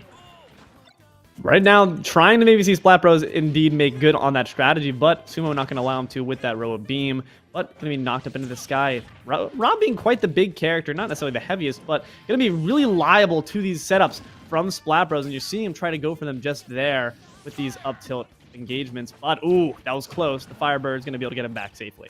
Nice little back air at a shield. I do like that option. Oh, backed up and expecting something more. This arm rotor is getting a little bit more value than it should, so I'm glad it's finally dodged out, and Splat Bros is going to try to close this out. Oh, falls out of the nair, but actually baits out the air dodge. F smash closes it out. Sometimes when you're hit by that multi-hit move and you're just praying that the gods of Smash allow you to fall out of it, you end up falling right into a worse situation, out of the frying pan into the fryer. Got to fry off that first stock for Sumo, but 89% stacked up is still potential for you to get yourself back into this one. Might rely on some better aerial gameplay though, because so far these ground approaches have been a bit predictable, but nonetheless, that Robo Blender gonna pick up Splat Bros once again. Yeah, you just got to reflector this gyro. Like, you can just drop down, jump reflector towards stage, and then the gyro is yours. You're probably going to hit Rob in the process, and then you get a free recovery. Then you can pick up the gyro afterwards. It's just not something that you want to have out on the ground as Rob. However, Splat Bros is not making good effect out of that reflector, and is also not able to find a lot of these combo openings that you hope for. Still being up a stock is fantastic, and racking on the damage slowly is also nice, but it's only a matter of time. Instead, deciding to disrespectfully shoot the gyro off the stage. That's just messed up. I think the members of JD Clement might be somehow all in agreement to not use their best move for the matchup, whether it be the pocket or that reflector. There just must be some shenanigans going on here. Bit of a taunt here from Splat Bros, feeling cocky. Fantastic work to just, you get a bit in the head. Oh, and now the reflector comes out. That might be the opening. The taunt marks that they're really getting to Super Saiyan mode now. Sumo going to have to respond back at 126. They're liable to lose this stock at any moment. Yeah, Splat Bros is actually able to get back to stage there because Sumo ran into the gyro that was no longer theirs. Now, Arm Rotor, again, getting too much value. I don't appreciate it. It's an online gimmick, and I don't like that at all. I hope Splat Bros starts to respond to that in effect. But for now, a forward air to try to set up an edge guard. Double jump into the road beam, not going to find the mark, and as a punish, you're going to be off stage for quite some time. Might be running a bit low on jet fuel, though. Gas prices have been higher, Sumo. Please keep that into account. Splat Bros, though, going to be a nice back throw to keep Sumo off stage. The question is, how do you secure this kill? Seems in a bit of a difficult point here for the Falco. Arm Rotor's so low. Why? Why are you using it there? I don't understand. I ran out of fuel. Kevin is preying on Sumo's downfall, but with how many of these Robo Blenders are coming out, can't necessarily blame them. I'm sure Splat Bros got a bit of a concussion, or at the very least, a minor beef with this robot. Trying to disassemble it right now. This thing's been defective. I think it only knows how to use those couple moves. But hey, some down tilts coming out there. Gonna add on a nice 33% to Splat Bros, but you're a stock behind. That's just not enough. Just not enough indeed. Look, I'm not praying for the downfall. I just want the Arm Rotor to stop. And I'm just glad that that actually was the entire reason they lost that stock. There's a whole other game for them to play. Don't worry. Even if this one's lost that Arm Rotor, they have plenty to make up in my eyes. Indeed, and hey, might be making up that deficit you're at right now with a nice Robo Beam, but not going to be able to capitalize much more beyond that. I mean, Sumo's really not taking quite as much advantage as you might hope. With that Nair, it's such a great tool to take care of any linear recovery approach option, but Splat Bro's been able to just kind of get back freely. Good down air, though. Doesn't set up for much else, but 90%. Can't complain about that. I have no idea how we started on FD here. That doesn't make any sense to me. Oh, actually, it doesn't make it back. There's a very nice drop down up air to come back here. But yeah, again, the FD only really favors whoever can frame trap better, and that's generally Falco in this matchup. And might not even see that come into play here, though, because it might just be a Robo Blender punish. Uh-oh, watch out. The gyro is not yours, my friend, and you cannot use a second one. Keep in mind the rules, my friend. We're here to play some good, clean Smash Bros. Forward air, going to get a nice, clean hit and send Sumo off stage. Nice. Laser for the drop down. Down air to finish the job with added panache. Splat Bros shows they got good reason to be cocky. Very, very nice. Very nice, Splat Bros. Sending Sumo splat. Large Sumo character is easily comboed, and Splat Bros really started to make that effective going on. Now, again, Falco versus Rob, not a good matchup for Rob. It's really incredibly difficult. I wouldn't be surprised, nor would I blame Sumo if they chose to switch off of that character. That said, I think you definitely don't go back to FD. You can't go back to a flat stage where you're just going to get frame trapped to the end of your days. You have to go somewhere where your gyro is going to get a little bit more value out of it, where you can make a little bit more value out of how large your aerials are, catching Falco landing on platforms, for example. So if you're sticking with those characters, I'm hoping that we're seeing a different stage. And we're going to find out in just a second if they indeed heed your wisdom. Game 2 coming at you in just a second here. Switch it. Going to be the Pythra taking up a stand. Might be just the answer they need to stop that bad matchup. Rex going to cameo on in and dip on out. But here comes the Mythra. Starting on FD again, that's totally fine. Pyramithra, again, just as good at frame trapping, if not better than Falco, and having all of the ground to work with so much faster. If you can get an advantage, Falco's going to have a very difficult time getting back to ground. So I like the switch up from Sumo. A lot of Falco players believe that this is a roughly even matchup. But again, it takes a lot of understanding of the matchup to even get to that point. I think Mythra's game plan is just a whole lot simpler. Ooh, big punish incoming. No, not quite on the mark. Just mispredicting where that Photon Edge would land. Splat Bros here making it look easy, doing some decent damage, and there's going to come another Photon Edge. Might just be another Robo Blender kind of matchup here, where Sumo really loves that side B.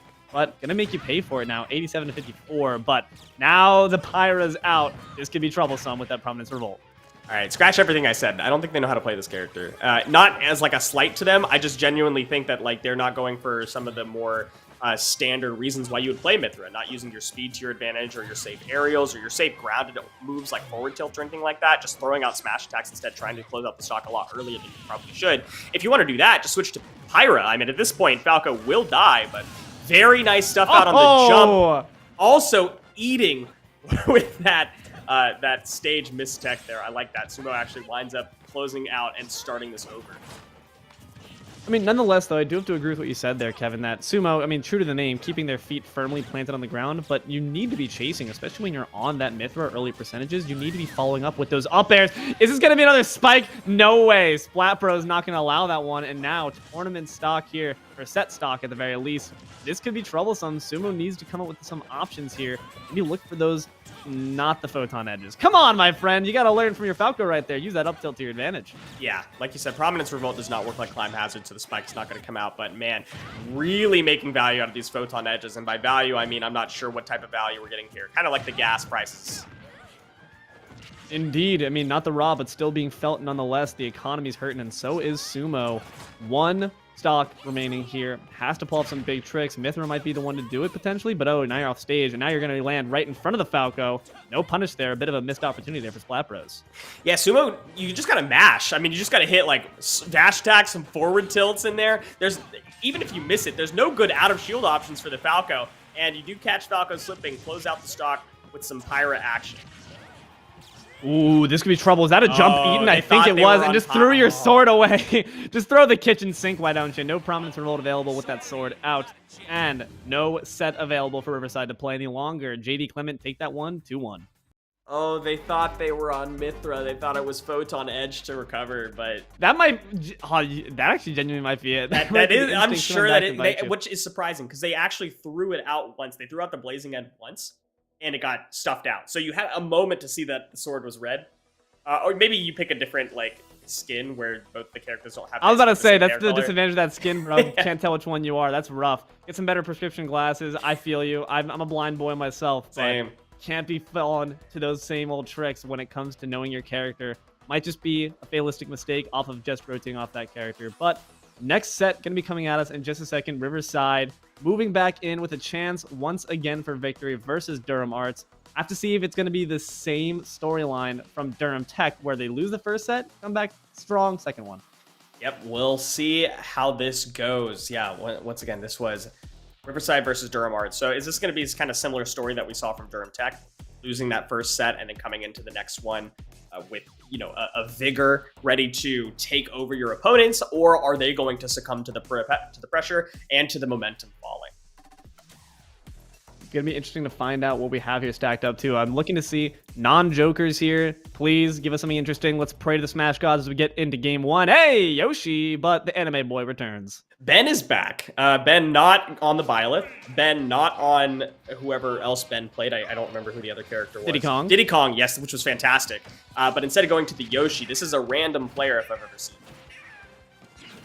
him. Gray I've seen before as well. A very well-known Cloud player in this case, always being consistent and loyal to that character. But Ben, on the other opposite side, has been really keeping it kind of wily, keeping it chaotic. But make sure you're not exchanging chaos for effectability here, because we got to make sure that Yoshi is going to be paying dividends as far as the damage. Tossing a lot of these eggs out. Those ain't banana peels, my friend. Yeah, I'm curious about the Yoshi. I think Diddy Kong is actually pretty decent in this matchup, but choosing to go the Yoshi, I think they just like to keep it fresh and enjoy mixing things up. The grab out of shield there is pretty much the only thing that's going to punish True, and especially since you're Yoshi, you have that long grab. It actually does work out, but getting back to stage is not the strong suit. No, it is not, but going to be opting to, nonetheless, to that left side edge. Now 111 to 98. Any one of these players could be sent off, neither being quite the heaviest. Then stacking up some decent damage nonetheless. And toss Ray back off stage, but opting to recover high. Not going to be punished for that one, but then getting some decent stage control, and just going to be a nice egg squat there. Yeah, limit. Gray, unfortunately, has been scrambled. I don't know, did Gray's jump get eaten there? I guess they didn't hit the ground, so all they had was limit climb hazard. So like the best case scenario there is you pop out of egg, you go to the wall, you wall jump, and then get the limit climb hazard. But how are you doing that online? You don't know how long it's going to take you to mash out. In any case, Gray was able to close the stock back out. Indeed, and that's what matters in this case now, trying to stack up some more percentage. That finishing touch at 0%, my friend. You know the goal only does one, right? Because that's not going to be good for you. Just maybe trying to go for some fancy graphics and video effects. But effects, we need effectiveness right now from this Cloud, because right now 87% stacked up. It's looking pretty rough for Gray. And not really having to worry about these climb hazards. Just barely mistimes the F smash, so it doesn't get the kill. It just gets a little extra damage on the board. Cancels the limit, though, and that's a really great way to ensure that Gray does not have a safe way to get back down. Closing out stock 2. I mean, you got plenty of stock to play with now here from Ben. No banana peels to make them think that they are invincible, and they're just doing a great job with it. Decent damage here. These egg tosses are a bit wily, but Gray doesn't seem to be able to really get the read on it. That climb hazard going to be an issue. Something that actually I did see from Durham Arts before was a bit of over-reliance on that up B, so you got to be careful. Don't rely on that egg roll, though. What are you doing? Your hands should never reach for side B. Yeah, I don't know about that SD. That didn't seem intentional. It seemed very odd. I think they were going for a really shallow angle on the egg toss and instead got egg roll, so unfortunate. Unfortunate there. Going to cost you the stock and the lead now, 52-36. Ben could be in trouble. It might just be the story we saw before, a brilliant lead all thrown to the wayside just as these eggs are being thrown at Gray, but getting a big hit there with that F smash. Climb hazard, though, to meet it.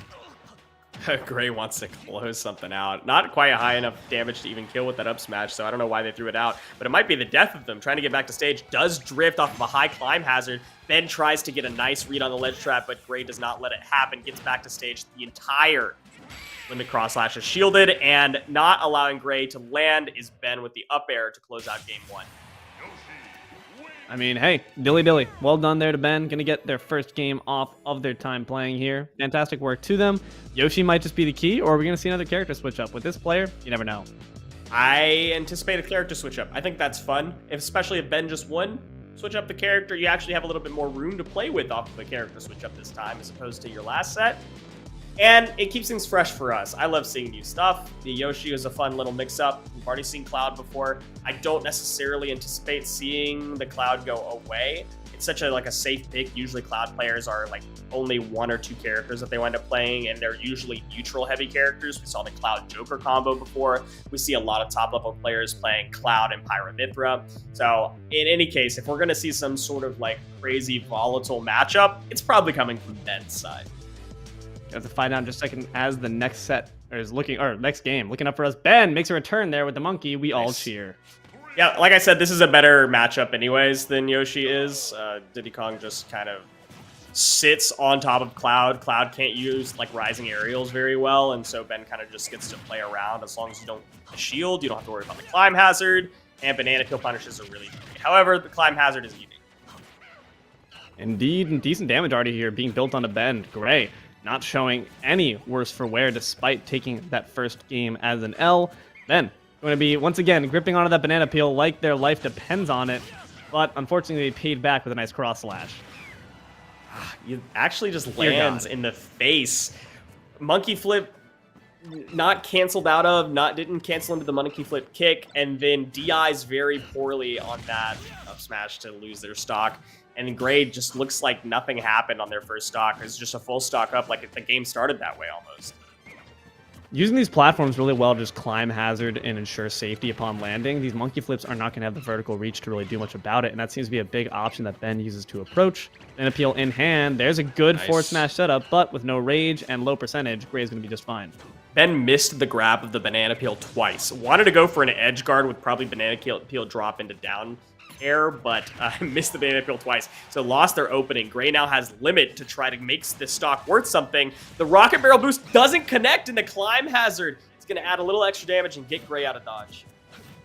I mean, hey, fantastic work to get some evasive maneuvers. Ooh, not going to be able to punish that the right side. Up B for up B for up B. We're getting crazy with it. Ben at 127. That one's going to do the trick there. The battle of the up Bs goes to the monkey.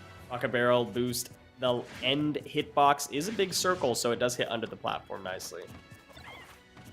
Fantastic awareness there by Ben, making sure that they're going to keep up the pressure now. Ooh. Nice monkey spike. Good combination. Stop relying on the banana peel. That's not part of the true combo, my friend. Keep the damage coming. Leave the item game for later. We're going to take a bit of a spill on it, but no punish to follow it up. Yeah, wait until your opponent's in disadvantage, although right above you is probably not the place to do it. You can add a little bit more damage, which you desperately need. Finds more damage and has a banana peel. It hits the shield again. Instead of just going for the reaction, just goes for a read. And it works out, but Gray doesn't make any value out of that.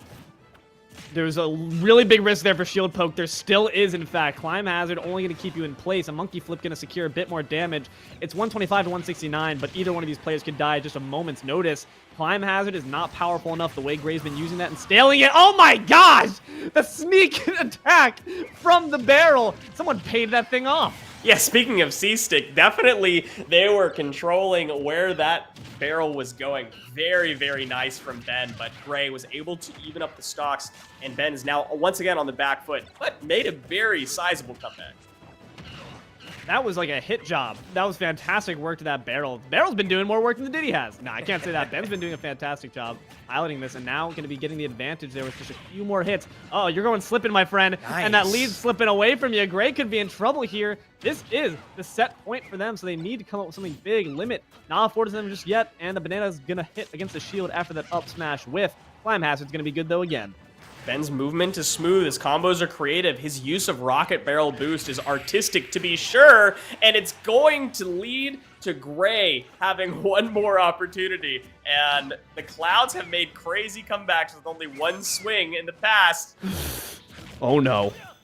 Oh, cross slash, not off the mark, or not on the mark there, but is not going to be in range for a punish. Climb hazard, second hit's going to be avoided, but no punish to follow it up due to that air dodge. Monkey flip, going to give you stage control, but not enough to get the kill. Now what's the option here? Ooh, big down air, evens it up once again. Up smash, not going to punish that up B. Up B to follow it up, the rollback for safety. Ben, stop using these rocket barrel boosters, you're crazy! Ben, you didn't need to lose that, come on. The rocket barrel boost can only work so much. Why did you keep doing it? I don't understand your mindset, Ben. I can't get into that brain of yours. Unfortunately, we don't have much time to do it anyway because they're right back into this third game. You're going to see who settles it on the field. Fox now. We're really just going through the entire cycle. Why not? Okay. I don't know that this matchup is any better than Diddy Kong. In fact, I'm inclined to believe it's not. But in any case, Ben likes to switch it up, and I think that's totally fine. And if you're talking about a character that you just want to mash the same move on over and over and over like we just saw, Fox is a good choice. Indeed. I mean, 55% stacked up with the quickness. I mean, great job there. Just got to make sure you don't let it get away from you, and you're not going to be using up Bs in neutral here, so I've got a bit of a better feeling for Ben, at least in that category. And you're going to be able to punish those options that you maybe necessarily couldn't before. That fast dash speed on the Fox is going to allow that cross slash every single time it hits shield. Nice dash attack to follow. And it's holding the ground. Gray walks up. It was expecting the limit blade beam, and I understand that, so the reflective didn't come out, but the cross slash actually allows Gray to have stage advantage, and Ben just walks back to the center. Every time these climb hazards have been used on platform, Ben has just not been able to really find a means of punishing them. That might just be the key to securing this quickly, because every single time Gray uses it, it seems they're always getting more benefit than it really should be. It's a very, very predictable move as far as movement goes, and also pretty laggy on its end. So hopefully Ben can find a solution to all these coming out, but not going to come quite yet as they eat another. These climb hazards just keep on coming out of shield here. Another one even from very high up, and Ben was ready for it. Nice dash up smash. I guess this job done for just a little bit longer, but Ben now having to try to find means to stack up some extra damage, at least for Fox in the early percentages. It's not a very hard job. Any one of these up tilts or dash attacks could lead to much more, but maybe just being a bit too far out of range now, that platform going to save you just for a little bit longer, Gray. Nice little combo. The reflector, I think maybe you got that double jump off. They could have extended that one, but just waiting for the climb hazards, knowing that Gray is going to use it. It is one of those known things like death and taxes. But Gray mixes it up with a cross slash on the recovery and actually has it in hand again. Doesn't even try for a ledge trap. Ooh, the dash in just to bait them for anything, and that's going to be met with that blade beam, but it's going to not find the mark. Neither reflector nor Ben's body itself going to be able to evade that quickly. 80% on Gray, not going to punish that dash attack. Instead, going to wait for the bigger punish there. Beautiful forward smash. Again, it's known, right? Unless you're under the top platform on Battlefield, that climb hazard's going to get punished, and Ben is not getting hit by them easily. Now 173%, it's really just a sneeze away, but we know that Ben likes to play with these leads. Nice beam reflect there, my friend. Get on a nice easy 9% for your troubles. Climb hazard, the way it's been used, it's too stale to be a reliable kill option. Gray's got to find something else. A very nice little combo starter here. Extended on that get up attack. Another Cute. extension, up air extensions. Cute! Not going to be an early kill here. Oh, but climb hazard on the fall. That one's with the limit, and that one's going to kill. That was violent to watch. Fox was not expecting that coming from the back. Unfortunately, going to lose that first stock, but Ben's just fine. As long as you don't fall susceptible, what we've seen before, 90% should be plenty of damage to make this game and the set your own. But just kind of dancing around him a little bit. Might be looking for that down air to up smash setup. Not sure if it'll kill quite yet, though, Kev. Yeah, I think Ben's got this one in the bag. It's just a matter of finding the up smash that you're looking for to end it. And if you wait long enough, another climb hazard will miss and you will get it. But nice down air there. Waited it out, expecting the climb hazard, but actually got something a lot better, a lot easier to punish, and Ben takes the game. And the set there. Nice job to Ben, going to be able to secure that one for Riverside. But there's still more ready for us here today. We're going to go right back into it with the next players. Let's see who we got on the table. They run it right back into the action. Let's see what we got. Yay! This makes me happy. I'm not going to lie to you. I love me some Piranha Plant. More Cloud, of course, just can't get enough of it. But Sumo, I like it, bringing out the Piranha Plant, much more effective than the Rob, we hope.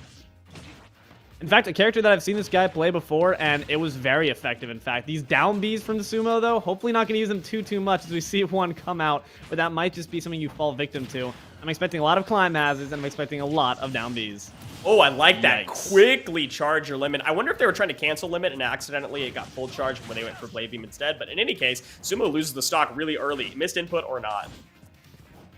That's going to be a rough way to kick things off. Piranha Plant being such a heavy character, you don't want to see stocks be tossed away so quickly. Definitely don't want to see him tossed away like that either. Sumo, oh no, what happened?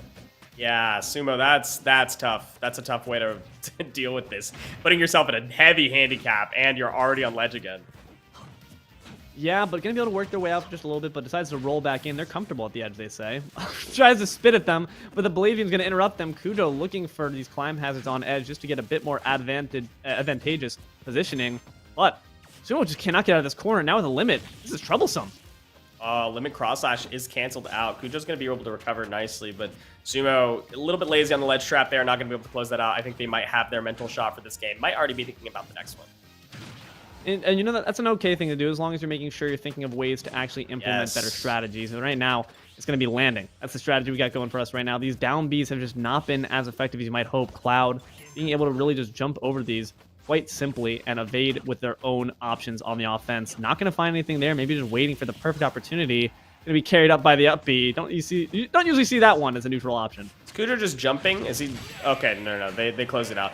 Limit cross slash is going to finish that one out. Sumo was playing very lazy at the end, understood that the game was over. That's totally fine. Just try to understand what your opponent is doing. I would say, like, even try to start a little bit of a conditioning game if you can get some advantage, just to see what you can take into the next game. But in any case, we're already going to be thinking about what's in the next game. And we're going to have to see if they indeed use that operant conditioning is the name of the game. Psychology lesson 4 as we get here into Game 2. Let's take a look and see if Sumo brings back the Piranha Plant. Nope. I certainly love to see it, but nope. We're going to take a page from the Ben book. It's Zero Suit Samus. This is a pretty good matchup. This is a totally reasonable matchup. You have a lot of edge guarding options to deal with Cloud's very linear recovery. Your Zair outranges a lot of what Cloud is going to be approaching you with. The ground game is usually better for ZSS as well. You know, you do have a lot of different choices from a distance and up close, but dash attack is not one of those choices. And that is one advantage state that led to Sumo being at 71% and climbing. Oof, this damage.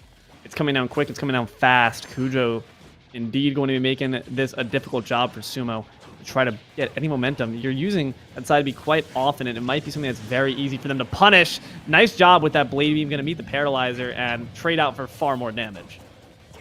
Sumo tried to do something there, but jumping in a little bit too late with something a little bit not safe and not hitting even on the shield. Kujo gets a free up smash. And Sumo with another SD. That is the Sumo special right there. Quick SD, and Sumo, again, mentalist shot. Really just fishing at this point.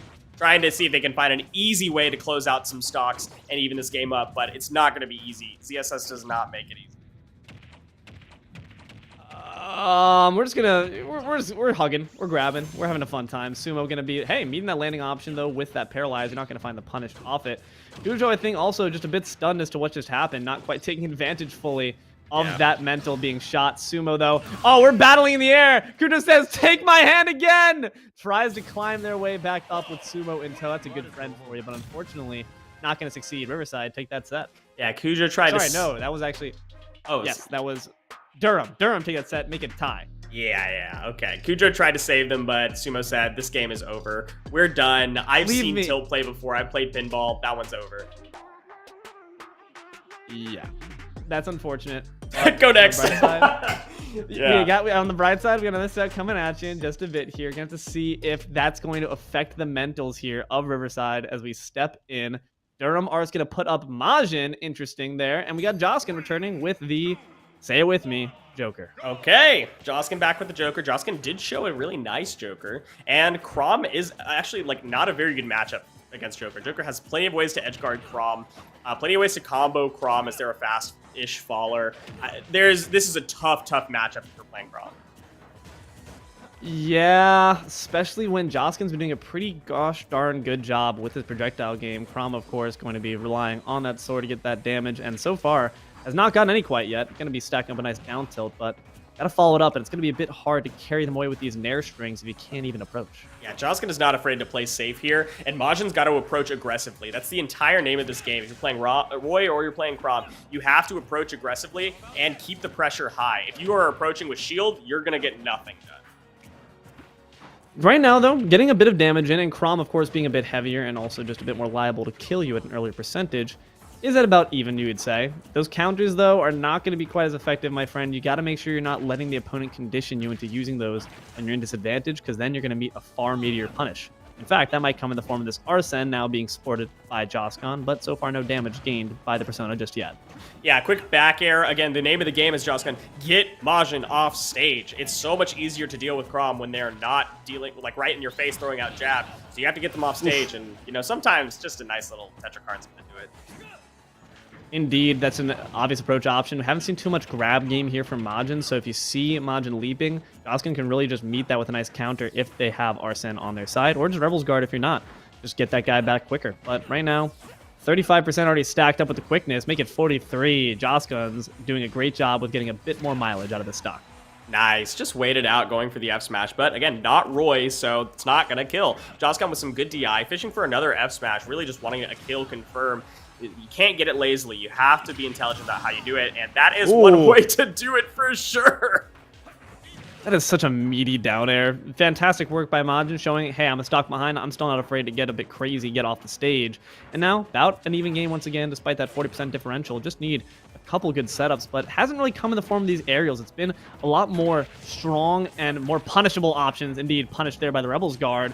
Arsene's back in business. Yeah, absolutely. Arsene's going to make this easy. Up smash not DI'd well, but it doesn't matter. He's still not going to die quite yet. Down tilt, nice cross up. It's not going to allow for Majin to punish. Majin is climbing. Aegon is going to get that high percent. Just about anything will kill at this point. An up air will kill. Yeah, we don't really need to rely on these smash attacks, but Joskin decided to show favoritism to them instead. Forward air going to seal it out as Arsene dwindles to their last. Majin decided to just go off the Angel platform, not going to wait off the Arsene. I respect that. It's a sword fight to the death. It's an honorable one, but Majin playing honorably might not get you the win right now on their last stock. Yep, Joskin trying to speedrun this one right here. Majin's, again, not letting it go easy, but is really just throwing out attacks at this point. And I think that is a good plan as Roy or Chrom. Throwing out attacks is a good way to get started, but you can't just continuously throw out attacks. You have to have a game plan after you hit that jab, and Majin's been lacking that. I mean, lacking the hitting the jab in the first place. It's only been clunking against shield, and once that happens, Joskin either spaces properly to get away from that situation or meets it with a punish. These AHAs are starting to tick up. You need to do something off of them. Majin needs to find some means of getting in. Might be this way with Joskin giving up stage control, but gets back safely. Oh, Joskin does not get the Rebel Scare there. Wants another early Arsene if possible, and might actually get it right here. Doesn't die, and Majin goes a little bit too deep. That should be the end of it. Yes, Joskin takes the game. That is rough. We're seeing too many SDs lately, man. You got to keep your feet on the ground. You got to keep your space awareness, because if your up B can't get you back there, you're going to be in trouble. But hopefully going to see a bit careful play here from these players in the next one coming up in a second. And hopefully going to see something that's not Joker, but I don't have high hopes, Kevin. We'll find out in a second. Let's see what we got. Joker versus Chrom again. Yep. Well then. But I think it's a different Chrom skin, and that might just be the case. Okay, maybe that's the difference right here. Let's see what Majin can make do. We've got Battlefield coming out as well. Look good, feel good is the always good motto here. And right now, showing it in full effect. Some decent damage here. Puts him in the corner, but that Rebel's Guard, it's a very reliable option that Joskin's been using quite a bit. You got to make sure as Majin you're finding a way to punish it, whether it just be holding that smash attack for a bit longer or just upping your grab game. But so far, Arsene going to come out early. Yeah, got a nice Aegon. Majin is at high percents. A nice down throw into back air will make it impossible for Majin to get back to stage if we find it. But a forward smash read is sometimes all you need to get done. This is the last one that we've got here for Majin. If Majin does not find a way back into this, that is it set for Durham R's Riverside, trying to take him down in the river. Majin, nice. Unfortunately, got cement shoes there, going to be drowning just a bit too deep as that up B sends him back to the blast zone. Very clean Tetrakarn there, ate the jump, and then there's very few recovery options that Chrom has available. That's why you got to keep your feet firmly planted on the ground in this matchup. Another Rebel's Guard just going to add on a bit more for Arsene, just for added panache. I mean, you don't even necessarily need it. Joskin's doing such a great job controlling the pace of this game. Majin on their last legs here. Desperate, possible, but a bit more of a difficult climb than we would hope for. Yeah, I said this was a difficult matchup, but that might have been a little bit of an understatement, as Majin does find the first stock, but that's the first step of much of a hill to climb. 69% isn't the worst. It's definitely not the best, especially when you add an AHA to the list of things we got to deal with. We got 99 problems here. We might have 99% in just a second here. Now 92. Joskin untouched, throws a little bit of a taunt. Members of Riverside here are getting cocky with it. Got to respect it, but you make sure to back it up. The taunt to get bodied phenomenon is certainly a real one. Oh, Majin is on last legs here. Can't find any opening against Joskin, and it's only a matter of time until Joskin finds something to close it out. Joskin is actually just looking for a kill confirm on stage. Isn't even playing like the full win condition here because they know they don't even need to. There's a grab that you have from Majin, but only adding 8%, of course, you're not going to get too much stage control from a Fire Emblem Swordy's grabs, but you got to at least find some aerials to trade it out with. Not going to be obliged, though. 27% in comparison to 143. That grab's going to send Majin skyward, but not quite finish the job. No follow-up. Ate the jump, but no edge guard's going to come out here. Majin goes a little deep and might get punished for it. Forward throw, that's going to be so hard to come back from. And fair one is just enough of an edge guard to close it out. Joskin takes the set quickly, 2-0. When do you see that invincibility off of that up B in Joker's Arsene form actually come in handy? Saved himself from the suicide just so he could say, hey, it was 2-0. So, hey, fantastic job there to Joskin, and fantastic job there as well to all Riverside. They've really made it count where it needed to. They came back in, they came back strong. Very nice. I think that was all of our matches for the day as well. I think we just saw everything that we wanted to see today. We got a lot of good play, low-tier characters, high-tier characters, some good neutral, some good advantage, and some clips. I love to see it. Fantastic work to all the players here today. Fantastic work, and congratulations to the winners of this set and matches. But that being said, like Kevin said, that is all we have here for you today. Thank you very much for watching VESL Week 4 Triangle Region Super Smash Bros. Ultimate $25,000 Qualifiers. We hope you've enjoyed. I've been D'Lo, joined here by Kevin with a K. We had our friend Up Almighty Eye in the Sky. Camera work being done here. We appreciate everything that the production's also been capable of. It's been insanely useful. So thank you very much for that as well. But that being said, we thank you as well, obedient, loyal viewer, for your time here. We hope you've enjoyed. Thank you very much and have a good one. See you tomorrow for Rocket League.